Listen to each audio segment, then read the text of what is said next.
your way in me. Lord, have your way in me. Lord, have your way in me. Haleluya. Jadilah kehendak-Mu dalam hidup kami Tuhan. Kehendak-Mu yang sempurna, yang menyenangkan Engkau. Inilah hidup kami, inilah kerinduan kami. Manapun kami berada dan apapun yang kami lakukan, kami melakukan itu untuk kemuliaan-Mu Tuhan. Jadilah kehendak-Mu dalam hidup kami, itulah doa kami. Dan biarlah kebenaran firman-Mu juga membentuk hidup kami Tuhan, untuk hidup di dalam kerendahan hati. Sebagaimana Engkau menginginkan kami hidup di dalam kerendahan hati, seperti jalan Yesus yang ditetapkan kepada kami. Dalam nama Yesus kami mengucap syukur.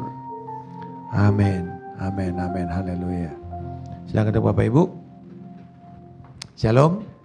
Ya, selamat jumpa kembali dan selamat beribadah pada hari ini. Bulan ini kita mulai satu seri yang baru, yaitu seri tentang nilai yang kita percaya, yang kita membangun, dan ini nilai penting di dalam kekristenan. Ciri khas menjadi identitas gereja, yaitu kerendahan hati. Sama-sama katakan kerendahan hati. Saya beri judul hidup dalam kasih dan kesabaran. Teks kita dari Efesus pasal yang keempat, ayat 1-3. Boleh kita baca bersama-sama? Sebab itu, aku, seorang tahanan karena Tuhan, menasihatkan kamu supaya hidupmu sebagai orang-orang yang telah dipanggil berpadanan dengan panggilan itu. Hendaklah kamu selalu rendah hati, lemah lembut dan sabar. Tunjukkanlah kasihmu dengan saling membantu dan berusahalah memelihara kesatuan roh dalam ikatan damai sejahtera. Ketika Rasul Paulus mengatakan untuk kamu hidup di dalam kerendahan hati, ini menjadi ciri Rasul Paulus. Dia itu kata hiduplah. Ini bukan kayak kita nyanyi lagu kebangsaan kita, hiduplah Indonesia, bukan. Hiduplah artinya sebuah perintah, sebuah imperatif yang terus menerus harus dilakukan. Jadi ini seperti gaya hidup. Karena terus menerus harus dilakukan, tidak boleh berhenti. Tidak karena cuma seminggu sekali kamu harus hidup di dalam apa yang dia kata. Misalnya hiduplah dalam kasih. Kita bukan cuma seminggu sekali melakukan itu. Hal yang sama ketika dia mengatakan hiduplah di dalam kerendahan hati. Maka ini adalah sebuah gaya hidup. Saudara-saudara, Rasul Paulus mau mengatakan pertama pada awalnya, kamu harus hidup seperti panggilanmu. Berpadanan dengan panggilanmu. Panggilan kita apa? Panggilan kita ditebus untuk memiliki relasi dengan Tuhan secara pribadi, relasi vertikal, tapi juga relasi horizontal kepada komunitas kita. Baik itu keluarga, baik itu saudara bersaudara, siblings, ataupun mungkin di dalam tetangga, dalam jemaat, di tempat pekerjaan, itu relasi horizontal. Jadi kita dipanggil harus berpadanan dengan Injil, berpadanan dengan salib. Itu yang menjadi panggilan kita. Dan Rasul Paulus pada waktu itu sedang dalam tahanan, dia bilang, aku ini yang ditahan karena Kristus ini, hendaklah kalian juga hidup di dalam sepadan dengan panggilan kalian. Saudara-saudara, kadang-kadang kita ini nggak ngerti bahwa kalau kita dipanggil atau kita mendapatkan sebuah identitas baru, kita lupa. Ini contoh misalnya ya. Contoh mungkin orang yang lagi dididik dimasuk tentara gitu. Dan mereka mungkin masih siswa atau mereka jadi taruna. Itu kan pindahan dari orang sipil ke jadi orang tentara. Ada code of conduct, ada kode perilaku yang mereka harus pegang. Contoh misalnya, dulu mungkin kalau waktu jadi orang sipil, duduk-duduk nongkrong-nongkrong di pinggir jalan, makan sambil jongkok gitu di pinggir jalan boleh. Tetapi ketika dia sudah masuk di dalam dunia tentara atau lihat lagi dididik, dia nggak bisa. Apalagi ketika dia pakai seragam, duduk-duduk gitu di warung gitu, nggak bisa. Duduk di warteg gitu nggak bisa, nggak boleh. Itu langsung didenda gitu dia. Ada langsung catatan di dalam, karena setiap kali mereka tuh di saku kanan itu ada buku catatan buku dosa namanya. Ya, kalau telat kurang berapa poin gitu. Kalau misalnya melakukan kesalahan kurang berapa poin, termasuk misalnya ketangkep bahwa dia lagi duduk-duduk nongkrong-nongkrong di pinggir jalan di warteg gitu. Bukan nggak boleh makan warteg, tetapi kalau kamu makan dengan seragam, kamu mesti menghormati. Nah itu, hiduplah sepadan dengan panggilanmu. Itu maksudnya. Jadi ada hal yang dulunya kita bisa lakukan, sekarang nggak bisa kita lakukan lagi. Karena sekarang panggilan saya sebagai orang percaya. Rasul Paulus mengatakan bahwa orang Kristen hidupnya harus hidup di dalam kasih, dalam kesabaran yang berakar di dalam kerendahan hati. Kita akan melihat apa itu kerendahan hati. Karena ini elemen utama di dalam kekristenan adalah kerendahan hati. Definisi di dalam ayatnya yang kedua, kerendahan hati, yaitu tapeino prosune. Tapeino prosune itu artinya sikap hati yang tidak mementingkan diri sendiri. Sikap hati yang memiliki kesadaran yang benar tentang dirinya sendiri di hadapan Tuhan dan di hadapan sesama. Tapeo prosune itu merupakan satu kata gabungan. Ini nggak ada ditemukan di dalam bahasa Yunani asli. Bahkan John Wesley mengatakan bahwa tapeo presune ini tidak ditemukan di dalam bahasa Latin, tidak ditemukan di dalam bahasa Yunani. Ini malah diciptakan oleh orang Kristen. Nah ini hebat ya. Bahasa itu salah satu kontribusi orang Kristen adalah memberikan kata kerendahan hati terhadap tata bahasa atau terhadap grammar dan kamus kosakata Yunani. Kenapa? Sederhana. Orang Roma itu harus sombong. Harus sombong. Kalau kamu nggak sombong, kamu lemah. Nah, sekarang kan kita bilang, lu lemah lu. Nah, gitu ya. Harus sombong. Harus kuat. Orang Yunani, kalau kamu merasa, bukan saya tetapi itu yang menjadi Tuhan saya. Oh kamu lemah, mungkin kamu budak, kamu gak layak. Karena itu tidak ada konsep kerendahan hati di dalam orang Yunani atau orang Romawi, gak ada. Ketika Rasul Paulus menuliskan ini memperlihatkan bahwa cara mereka berpikir orang Kristen itu harus berbeda dengan dunia. Jadi dengan kita rendah hati, kita sudah langsung membuat perbedaan antara kami orang Kristen dengan kamu yang orang dunia. Gampang sekali. It's very simple. Kerendahan hati itu suatu kualitas yang tidak bisa digambarkan di dalam konsep berpikir orang Yunani. Kalau di dalam sebuah bahasa ya, if there is no words to describe that quality, it means there is no concept di dalam bangsa itu. Jadi kalau nggak ada kata yang ditemukan di dalam bahasa suku itu atau bahasa bangsa itu, maka bangsa itu tidak punya konsep tentang hal itu. Gitu maksudnya. Banyak orang Indonesia itu bahasa kita itu kan diserap kan? Diserap dari Portugis, dari Spanyol, dari bahasa Belanda, dari bahasa China, ya banyak macam. Kenapa? Karena kita nggak punya konsep. Bakmi misalnya, ada nggak konsep bakmi kita? Nggak ada. Itu kan kita pinjam dari orang China. Kenapa? Nggak ada konsepnya. Kalau nggak ada konsepnya berarti nggak bisa kita punya konsep, nggak bisa kita punya pemahaman itu. Demikian dengan orang Yunani, mereka nggak punya konsep tentang kerendahan hati. Kalau kamu jadi manusia harus sombong. Bayangkan nggak betapa mengerikannya bangsa itu di depan Tuhan. Habislah saudara, karena Alkitab mengatakan Allah menentang orang yang sombong, congkak. Jadi kamu membuat permusuhan dengan Allah setiap kali kamu memiliki sikap sombong. Kenapa? Karena sometimes orang anggap itu hebat. Tetapi saudara-saudara, ini nggak natural kepada konsep pada waktu itu.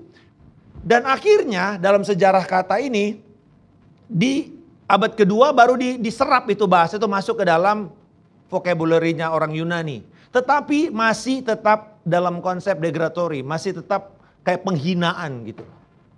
Kalau kamu rendah hati itu kata hina. Kata hina. Kata yang nggak layak lah ya. Sebab kerendahan hati selalu memperlihatkan kata yang lemah. Nah, gambar yang paling gampang untuk menggambarkan gimana sih Pak arti kata kerendahan hati kalau kita konsep modern kita sekarang begini. Ada satu kali seorang pelukis yang ternama itu yang menghasilkan begitu banyak karya dalam pameran, lalu kemudian diwawancarai. Dia bilang, "Pak, apa lukisan Bapak dari semua yang Bapak pamerkan ini?" Mana yang terbaik, Pak? Saudara, jawabannya itu memperlihatkan kualitas orang yang rendah hati. Saudara tahu jawabannya apa? Yang berikutnya. Belum ada. Yang berikutnya. So what's the best painting? Next. Apa artinya? Artinya, saya tidak berpuas diri. Saya selalu mau belajar. Saya selalu menyadari bahwa kesempurnaan itu terus menerus harus dikerjakan. It's a progressive effort. Itu kerendahan hati. Nggak mau mengambil kredit itu untuk dirinya. Ada satu lagi, cara yang paling gampang saya ajar anak-anak dulu di sekolah. Bagaimana kamu tahu bahwa kamu itu rendah hati? Waktu kamu dipuji. Nah, ini ujiannya, waktu kamu dipuji kamu masih rendah hati. Kalau kamu bilang, wah hebat ya, misalnya Stella, wah hebat karya kamu. Siapa dulu dong? Tahu nggak berapa lama gue kerjain ini? Ah itu artinya saudara menyerap kepujian itu untuk dirimu sendiri. Kalau kita rendah hati, jangan jadi spons. Saudara tahu spons? Busa yang untuk nyuci piring itu. Jangan jadi spons, karena spons menyerap segala sesuatu. Jangan jadi kerang. Nah, kerang itu kan sama, kan dia serap apa aja. Racun pun dia serap. Tetapi kalau kamu dipuji, memperlihatkan kualitas rendah hati itu selalu jadi kaca. Jangan jadi spons, jadi kaca. Jadi kaca itu apa? Kamu pantulkan lagi ke orang lain. Misalnya tadi, wah Stel, bagus banget ya karyamu ini. Terima kasih Om, tapi sebenarnya ada orang-orang lain nih yang bekerja untuk membuat ini bisa terjadi. Lalu kita bilang si A, si B, Nova, ada Winet, ada ini. Oh gitu. Jangan langsung semuanya milik kita, nggak bisa. Atau yang kedua yang salah, ini bukan rendah hati, ini rendah diri. Ah enggak, ini jelek kok jelek. Enggak ada gunanya ini. Kelihatannya rendah hati tapi sebenarnya bukan. Itu bukan rendah hati. Kalau yang tadi, ini jelek, itu rendah diri namanya. Rendah diri itu dosa. Ya, rendah hati bukan. Rendah hati itu mengakui bahwa ya betul ini adalah karya saya, terima kasih. Makanya rendah hati itu selalu diungkapkan pertama dengan ungkapan terima kasih. Ketika orang memuji kamu, saudara mengatakan terima kasih, puji Tuhan. Tetapi ini semua ada orang-orang di belakang saya yang mendukung saya. Ada ini, ada ini, ada ini, ada orang tua saya, ada kakak saya, ada adik saya, ada teman saya yang all out mendukung ini sehingga ini bisa terjadi. Begitulah kualitas kerendahan hati. Jadi kita sekarang mengerti kerendahan hati ini beda dengan rendah diri. Amin. Nah sekarang bagaimana hubungannya antara rendah hati ini dengan apa yang Paulus katakan? Paulus mengatakan hiduplah dengan segala kerendahan hati, dengan lemah lembut, dengan sabar, dengan saling membantu dalam kasih. Berarti kerendahan hati merupakan dasar kesatuan jemaat. Bagaimana kita bisa bertahan puluhan tahun bahkan ratusan tahun? Sederhana. Bukan seberapa banyak orang hebat di dalam gereja itu, enggak. Tetapi seberapa kerja keras kita untuk menyatakan bahwa inilah dasar kita membangun, yaitu kerendahan hati. Di atas dasar Yesus Kristus. Karena Yesus Kristus, karakter Yesus Kristus mencerminkan karakter kerendahan hati di dalam Filipi pasal yang kedua. Dikatakan marilah kita memiliki pikiran dan sikap yang sama seperti yang dimiliki oleh Tuhan kita Yesus Kristus. Lalu dia bicara mengenai mengosongkan dirinya, kenosis. Bagaimana konsep mengosongkan diri itu seperti apa? Bagaimana Kristus itu mengosongkan diri? Bagaimana kita harus mengambil rupa yang sama seperti apa yang Kristus miliki di dalam hidup di dalam kerendahan hati. Nah saudara-saudara, membuat kita bisa bertumbuh itu ketika kita memiliki kerendahan hati sebagai nilai esensial. Yang pertama kita lihat poinnya, kerendahan hati sebagai fondasi relasi. Ini batu fondasi yang kuat di dalam relasi jemaat. Nah, tanpa kerendahan hati, hubungan dalam jemaat akan dipenuhi dengan persaingan dan kesombongan. Semua orang ingin tampil di depan. Semua orang, bayangkan ya kalau misalnya ini sound crew, Pak Sam, nggak ngatur di situ. Semua orang ingin suaranya kenceng. Betul kan? Semua orang ingin suaranya didengar. Padahal kita di sini enak merasa suara kita kenceng. Di sana jemaat itu tersiksa telinganya. Nggak balance. Itu sebabnya kenapa kita perlu sound crew. Karena dia akan membuat segala sesuatu menjadi seimbang. Ketika misalnya ada suaranya seperti tadi Winet gitu ya. Suaranya tipis. Kenapa jadi tiba-tiba besar? Ya itu karena sound crew. Digedein reverbnya gitu. Supaya apa? Supaya suaranya balance. Kalau enggak tipis, ketimpa nanti. Sama Ibu Mia. Atau sama Michael. Ini loh. Ada orang yang memang punya karakter segini. Ada yang segini. Nah siapa yang membalance itu? Kerendahan hati. Yesus berkata, belajarlah kepadaku karena aku lemah lembut dan rendah hati. Dengar baik-baik Bapak Ibu. Lemah lembut pertama. Lemah lembut itu bukan lemah gemulai ya. Bukan lebay. Bukan keperempuan-perempuanan. Lemah lembut itu artinya willing to yield. Bersedia menyerahkan dirinya. Bersedia untuk mengatakan, oh enggak usah. Jangan aku lebih dahulu. Biarkan kamu lebih dahulu. Itu lemah lembut. Enggak mempertahankan haknya, itu lemah lembut. Tetapi kemudian rendah hati. Nah, Yesus mengatakan belajar daripadaku. Kerendahan hati itu. Enggak usah dari yang lain, daripadaku. Pola, orientasi, model terbaik adalah Yesus Kristus, bukan yang lain. C.S. Lewis, penulis Kristen mengatakan, kerendahan hati tidak berarti berpikir kurang tentang diri sendiri. Nah itu dia, aduh aku gak bisa, aku jelek, aku gak bagus, suaraku gak bagus kok ya ini suara cempreng. Malah dimaki-maki lagi suaranya, padahal itu kan datang dari Tuhan. Gak boleh saudara, do not think less than yourself. Tapi juga don't think highly than yourself. Jangan juga kepedean ketinggian saudara berpikir. Apa yang kita mesti katakan? Kerendahan hati tidak berarti berpikir kurang tentang diri sendiri. Tapi berpikir tentang diri sendiri lebih sedikit. Coba perhatikan, ini ciri orang sombong. Gampang kok saudara mendeteksinya. Mau tahu? Kalau dia ngomong. Coba dalam 5 menit. Dia ngomong tentang siapa? Dirinya? Atau tentang orang lain? Atau tentang Tuhan? Kemarin Pak Andreas kan bilang gitu. Khotbah yang berpusat pada Kristus. Lihat, hitung berapa kali Yesus disebutkan dalam khotbah itu. Atau lebih banyak dirinya, kesaksian tentang dirinya, keberhasilannya. Atau Yesusnya yang dikembangkan. Nah itu sama. Coba lihat dalam 5 menit. Saya katakan selalu kalau saya ngajar orang tentang penginjilan. Kamu tahu ilah seseorang, kamu ngomong aja 5 menit. 10 menit dengerin apa yang dia ngomongin. Kalau dia ngomong tentang dirinya, kehebatannya, nah itulah ilahnya. Itulah ilahnya, itulah Allah yang dia sembah. Tetapi kalau apa yang dia bicara itu firman, Yesus, Tuhan dan apa yang Tuhan kerjakan dalam hidupnya. Dan kamu tahu orang itu siapa. Bukan rendah diri tetapi think less about himself. Bukan tentang dirinya, it's not about me, it's about Christ, it's about God. Setiap kita harus belajar mendahulukan kepentingan orang lain. Amin. Bagaimana caranya yang paling gampang? Ujiannya habis kebaktian di meja makan situ. Siapa yang lebih dahulu antri di depan? Itu tajam ya. Ya, tafsir jam makan itu ya. Udah mau dekat jam makan baru ada di situ. Makanya Sam yang selalu berjaga-jaga di meja makan itu saudara. Ya, dia berjaga-jaga situ terus karena bang gas ambil langsung dia di situ. Ya. Karena takut kehabisan.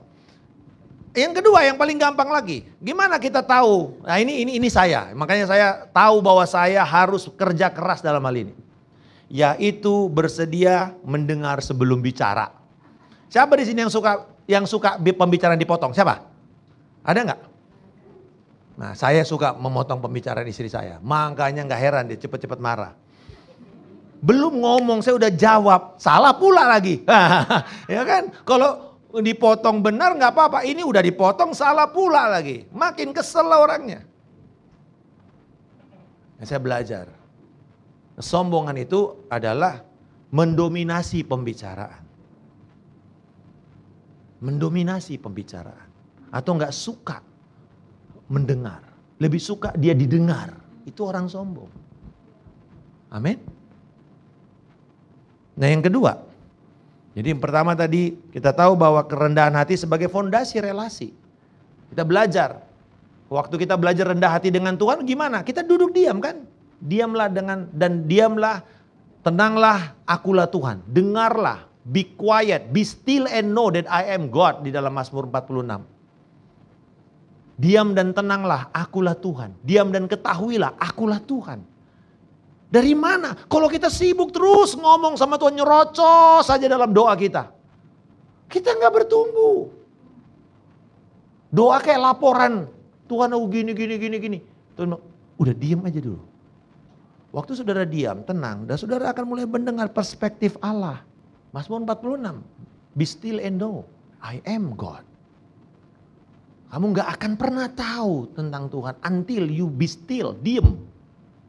Dengar dulu apa yang Tuhan mau ngomong. Itu sikap rendah hati. Saudara mau dapatkan pernyataan Allah dalam baca Alkitab, izinkan dirimu diam. Dan Tuhan bicara kepada saya. Tapi kalau kita udah, gue udah tahu nih ayat lewat. Udah tahu nih ayat, udah lewat. Gue udah pernah dengar ayat ini lewat. Saudara gak akan dapat apa-apa. Mau baca 10 pasal gak ada gunanya. Karena attitude kita adalah aku udah tahu. Aku udah penuh. Apalagi mau diisi, udah penuh. Tetapi kalau saya bilang Tuhan, ku bawa bejana ini ke dalam sungaimu, kosong. Izinkan engkau memenuhinya. Sama, saya selalu mengatakan kalau kamu mau belajar sesuatu yang baru, selalu apa? Unlearn, learn, and relearn. Mau belajar? Unlearn dulu, coba copot dulu semua. Datang dengan tangki kosong. Walaupun saudara udah tahu tentang konsep itu, misalnya pemuritan. Ya, saya datang belajar misalnya ke Filipina atau ke Amerika. Kalau saya udah belajar datang dengan konsep, saya udah tahu tentang hal ini, saya nggak akan dapat apa-apa. Cuman dapat informasi, tapi saya nggak akan dapat pencerahan tentang hal itu. Karena apa? Saya udah datang dengan konsep penuh. Tapi kalau saya bilang, aku mau belajar. Maka kita tanggalin. Sambil, waduh. Makanya ya saya salah ya. Saya belajar ini waktu saya ngambil doktor. Sampai kemudian saya bilang sama profesor saya. Pak Carl Reed namanya. Prof, I was so sorry. I have to repent. Dia bilang, Pak Markus, why you keep repenting di kelas saya? Saya bilang, iya Pak. Saya sadar Pak. Banyak sekali konsep-konsep saya yang salah. 30 tahun lebih saya pegang ayat ini, ternyata salah tafsirnya Pak.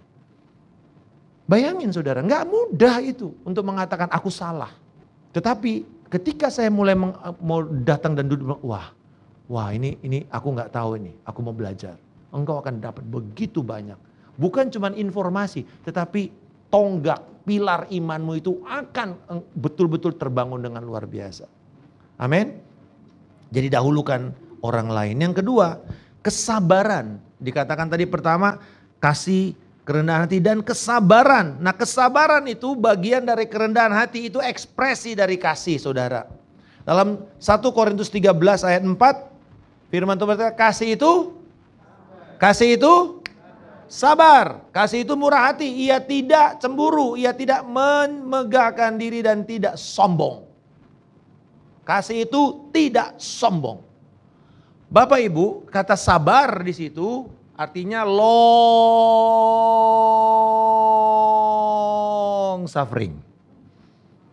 Panjang sabar. Bukan sabar sebenarnya, panjang sengsaranya. Bersedia menanggung sengsara begitu lama, itulah kasih. Long suffering. Ayo, teraniaya bertahun-tahun, tahan. Yang mau kawin, bersedia, pikirkan itu long suffering. Makanya ring sini ya, ini kan ring sini ada 3 ring kan dalam relasi ya. Tulisan lo ya, ada ring kan. Yang pertama engagement ring, haleluya. Will you marry me? Ya. Lalu wedding ring, tukar cincin, kawin. Yang ketiga, suffering. Pakai itu ya, pakai cincin yang ketiga ya. Jangan dicopot ketika udah penderitaan, enak aja gitu ya. Enggak bisa, mesti pakai juga suffering itu ya. Ring yang ketiga itu, mesti dipakai saudara. Jangan cuma wedding ring atau engagement ring. John Stott mengatakan orang yang memiliki kasih sejati akan selalu menemukan alasan untuk bersabar. Kenapa? Karena dia melihat dengan kacamata Kristus. Minggu ini saya belajar tentang perbedaan antara perception dengan perspektif. Persepsi dengan cara sudut pandang. Orang bilang point of view itu ya. Apa bedanya? Kenapa kalau orang itu debat ya? Masing-masing berdiri dengan pandangannya. Kenapa? Ini Amsal bilang, setiap orang merasa benar menurut pandangannya sendiri. Nah itu dia kan. Jadi orang tuh live by their own perception. Persepsinya dia, tentang pandangan dia tentang hal itu. Inilah yang paling benar, begini. Kalau kita, sementara saya bilang begini. Karena itu pandangan saya. Ketemu nggak? Nggak ketemu. Sampai saya bilang gini, apa sih ya? Persepsinya dia, oh begitu dia melihat masalah ini. Oke. Lalu kemudian saya bilang, oke coba kamu bisa melihat gak perspektif yang ini? Oh, gak pernah lupa saya pikir itu. Nah, dengan kita mulai membawa dia melihat cara pandang yang lain, dia akan mulai menyadari, oh gak seperti yang saya pikir selama ini. Jadi Bapak Ibu kalau kita menegur anak juga sama. Jangan cuma ngotot, kamu mesti gini. Mama anaknya bilang nggak bisa, ribut nggak ketemu. Akhirnya dua-duanya kepahitan. Apa yang kita mesti lakukan? Coba apa sih ya yang bikin dia berpikir begitu? Lihat persepsinya. Lalu kemudian lihat point of view yang baru. Perlihatkan kepada dia apa yang dia nggak bisa lihat. The moment dia mulai mendapatkan perspektif yang baru itu, dia akan bilang, you are right. Aku mau dengar. Mari kita melihat, dengan kesabaran kita melihat perspektif Kristus. Dulu ada istilah, what would Jesus do? Ada kan WWJD itu loh. What would Jesus do? Setiap kali ada kejadian, apa ya yang Yesus akan lakukan ya? Nah itu, kita mikirkan perspektifnya Yesus terhadap situasi itu. Setiap kali kita di dalam ekspresi bersabar, maka kita mesti bilang apa? Bagaimana Yesus memandang masalah saya ini? Bagaimana Yesus memandang persoalan saya, pergumulan saya? Bahkan keterikatan saya. Mungkin habit saya yang begitu jelek ini. Bagaimana Yesus memandang ini? The moment saudara melihat cara Yesus memandang, saudara akan berubah. Pasti. Tapi kalau saudara bilang, saudara hanya lihat dengan persepsi saudara, ya habis gimana sih, ya aku begini, habis begini, maka kita akan penuh dengan berbagai macam alasan. Dan tidak akan pernah berubah. Jadi dalam konflik atau perbedaan pendapat, mari kita memilih untuk bersabar. Suami istri, saya selalu belajar ini kan. Kalau istrimu lagi ribut, apa yang saudara mesti lakukan? Pinter Leo. Karena dia udah belajar dari saya. Saya bilang, Leo, diem. Jangan kau lawan-lawan. Jangan kau nyinyir. Makin nyinyir, makin jabir, makin repot urusannya. Makin panjang urusannya. Tapi nanti gimana Pak, saya kan laki-laki. Kau siram bensin, dua-duanya meledak. Mesti ada yang diem. Bite your pride. Tahan. Nah kalau dua-duanya marah, nggak selesai masalahnya. Akhirnya orangnya sibuk saling membunuh, tapi tidak sibuk mencari solusi. Diam. Tapi jangan diam lalu abai. Diam dengar. Jadi jangan bereaksi dengan emosi. Dan yang terakhir saudara, bahwa kenapa kerendahan hati ini begitu penting di dalam hidup berkomunitas rohani, berjemaat. Karena kesatuan dalam roh itu sebagai tujuan hidup berjemaat. Ayat 3 dikatakan, berusahalah memelihara kesatuan roh oleh ikatan damai sejahtera. Di sini ada nggak yang pakai baju long dress? Nggak ada ya? Karena kalau ada, saya mau bisa jadi contoh, ini bagus. Begini, orang zaman abad pertama itu memakai jubah itu berlapis-lapis. Yesus tuh kan baju dalam pertama yang buat satin, yang itu baju dalam. Lalu kemudian baju di luarnya sampai segini. Lalu kemudian dia pakai jubah yang biasa dipinjam mungkin sehari itu kalau kita mau boroh ya, mau kolateral gitu, kalau saya mau pinjam duit, yang saya kasih jaminan itu jubah yang di luar. Gitu. Tetapi mesti dibalikin hari itu juga supaya nanti saya bisa tidur tenang. Kalau enggak saya akan mati kedinginan. Gitu. Itu borohnya mesti dikembalikan. Jubah 3. Kalau jubah ini dipakai semua, kita lari-lari bisa ke sandung. Maka apa yang kita mesti lakukan? Mesti diikat. Atau kalau seseorang akan bertugas melayani meja, maka dia harus menggulung jubahnya ini dilipat kayak celana. Dia siap untuk melayani. Harus diikat. Jadi kalau yang keliwir-keliwir begitu mesti diikat, disatuin. Kalau kita sekarang bisa gampang pakai jas, itu seperti Pak Sam, pakai jas. Jas menutup semuanya, menyatukan menjadi sebuah satu siluet. Itu jas. Dari dalam putih, lalu mungkin ada vestnya, lalu ada jasnya, baru ditutup, mungkin ada dasinya, ditutup semua. Diikat, baru lihat satu kesatuan. Alkitab mengatakan berusahalah untuk memelihara kesatuan roh ini dalam ikatan apa? Damai sejahtera. Jadi kesatuan itu tidak otomatis terjadi. Bahkan di dalam pernikahan pun kesatuan itu harus diusahakan. Katakan sama-sama, diusahakan. Diperjuangkan saudara dengan kerendahan hati, dengan kasih. Oh kan kita udah kawin Pak, harusnya udah satu. Siapa bilang? Secara covenant betul. Secara deklarasi betul. Secara surat betul. Tetapi di dalam alam roh engkau harus perjuangkan itu. Dan yang paling gampang dan yang paling cepat perjuangan itu lewat doa. Lewat firman. Dua-duanya memahami pemikiran firman, dua-duanya tunduk kepada firman. Saya selalu mengatakan yang paling gampang menyatukan saya dengan istri saya cuma satu. Istri saya itu udah tahu kalau dia udah lepaskan firman, gak ada lagi urusan mau berbantah-bantahan. Tunduk aja sama firman.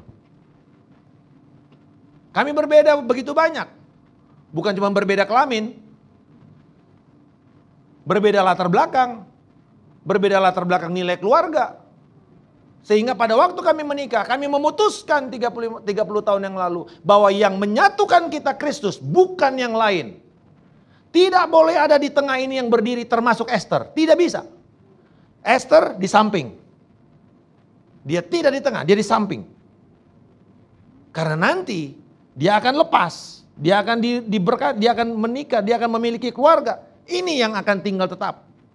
Dan di tengah ini nggak ada yang bisa berdiri di situ. Nggak bisa mertua, nggak bisa orang tua, nggak bisa saudara, nggak bisa si setan. Hanya Yesus yang boleh berdiri di tengah. Amin. Karena yang lain semua akan memisahkan. Kecuali Yesus yang menyatukan. Tali 3 lembar tidak mudah diputuskan. Siapa tali ketiga itu? Saudara putuskan sendiri. Apakah Yesus atau orang lain? di luar Yesus, maka tidak ada jaminan itu akan menjadi tali yang dipilin dan kuat. Itu sebabnya saudara, perjuangkan dengan kasih. Tim Keller mengatakan, gereja yang kuat bukanlah gereja tanpa perbedaan. Amin. Jangan cari kesamaan. Tetapi gereja yang memelihara kesatuan dalam perbedaan. Apa bedanya antara Menara Babel dengan Firdaus? Menara Babel dibangun dengan batu bata. Saudara tahu artinya apa? Batu bata itu berarti seragam. Menara Babel itu dibangun dengan batu bata dan tergala-gala. Ada nggak batu alam yang sama bentuknya? Ada nggak? Walaupun di sungai yang sama loh. Nerima aliran yang sama, ada nggak? Tapi coba saudara bangun dengan batu-batu alam itu seperti yang di puncak itu loh. Kalau di Belanda banyak tuh rumah dibangun dengan batu-batu alam. Kita seperti merasa dekat sekali. Kita merasa seperti very natural. Saya nggak bilang bahwa beton itu salah. Tetapi perhatikan, untuk orang itu bisa membangun satu sama lain karena bentuknya itu nggak sama, maka dia mesti betul-betul di fit supaya kelihatannya rapi. Nggak asal main lempar sana sini aja. Babel adalah agama buatan manusia. Upaya manusia mencapai Allah dengan kekuatannya sendiri. Tergala-gala itu jadi dibangun dengan uniformity dan bukan unity. Sementara kekristenan dikatakan kamu adalah batu-batu yang hidup. Amin. Untuk pembangunan rumah Allah. Batu-batu yang hidup. Waktu saya ke Israel, mereka menceritakan bagaimana batu-batu ini dibangun. Kadang-kadang harus ada yang dipapas supaya bisa fit. Ada yang mesti dibuang supaya saya bisa fit dengan orang di samping saya. Harus ada yang saya buang supaya saya bisa berjalan bersama dengan Pak Leo, supaya saya bisa berjalan bersama dengan Angki, supaya saya bisa berjalan bersama dengan Anelo, supaya saya bisa berjalan bersama dengan Pak Adri, supaya saya bisa berjalan, harus ada yang saya buang supaya kita bisa berjalan lebih panjang. Jadi saudara-saudara, mari kita menjadi pembawa damai. Bukan pemecah belah. Bukan membangun komunikasi yang hanya untuk diri kita, tapi untuk memikirkan orang lain. Saya mau tutup dengan ini saudara. Sebagai gereja Tuhan, kita dipanggil untuk hidup dalam kasih. Dan kesabaran dengan dasar kerendahan hati. Kami bersyukur Bapak pada saat ini. Untuk kerendahan hati yang Kristus sendiri sudah perlihatkan. Menyerahkan seluruh agendanya Tuhan. Dan mengatakan bukan kehendakku, tetapi kehendakmu yang terjadi. Tidak memaksakan keinginan kami. Dan mari renungkan perkataan di dalam lagu ini.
His love like a hurricane and I am a tree bending beneath the weight of His wind and mercy. Oh, when all of a sudden I am unaware of these afflictions eclipsed by glory, and I realize just how beautiful You are and how great Your affections are for me. He loves us. Oh, how He loves us.